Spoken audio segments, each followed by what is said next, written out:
Hello everyone, we're gonna continue with our discussions to crack down the code of the board exam by focusing on the key points in each case scenario.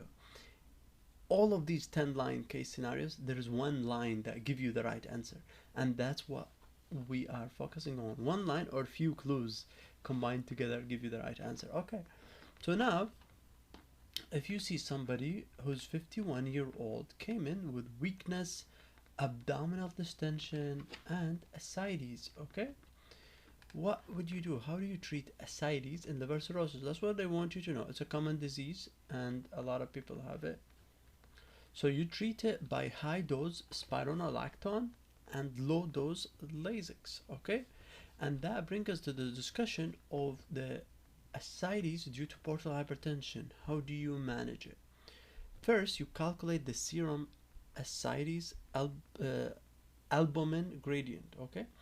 So you calculate what's the albumin in the serum, what's the albumin in the ascites. If it's more than 1.1, this indicates portal hypertension. There's a pressure in there. So what do you recommend? The first line, always you do the non-invasive stuff. Limit alcohol and sodium restriction, okay? And you avoid NSAID, ACE inhibitor, and ARBs in these kind of patients, okay? Then after that you check the sodium level. If sodium below 120, then the treatment should focus on fluid restriction. You can give hypertonic saline and vasopressor receptor antagonist, okay? If the sodium is low, below 120, okay? But what if somebody have ascites, you did alcohol, NSAID cessation, and you limited sodium intake less than 2 grams per day, but the patient still have ascites, which is common, and then checks the sodium is okay, like 128, 130. What would you do? In this case, you start oral Lasix plus spironolactone. First you start low dose, 40 milligram Lasix and 100 milligram spironolactone, and you increase weekly, and you can maximize up to 160 milligram Lasix and 400 milligram spironolactone. If the patient is still having ascites despite all of these diuretic therapy, then what you see is how's the blood pressure. Is the patient is hypotensive, you add midodrine, okay?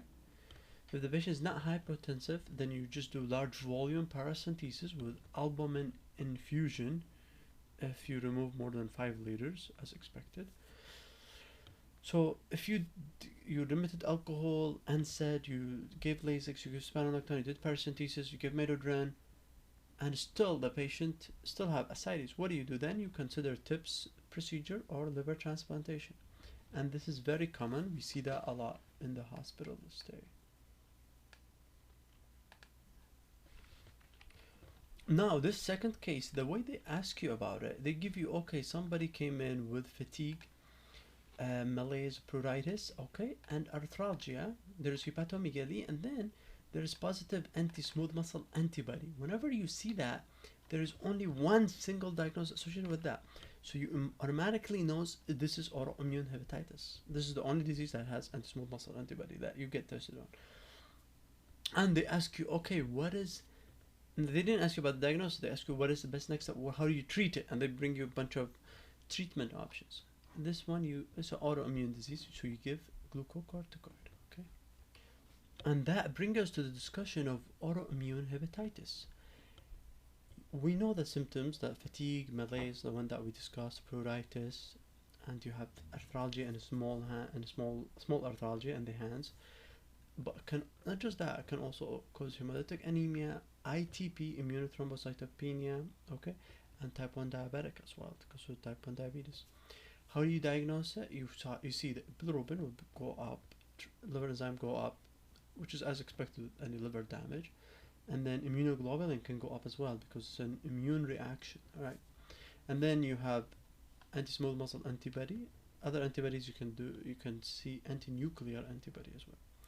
How do? You do liver biopsy to confirm it. You see piecemeal necrosis. If you see that word, also this means autoimmune hepatitis, and you gotta confirm there is no other liver disease. So check for hepatitis panel as well.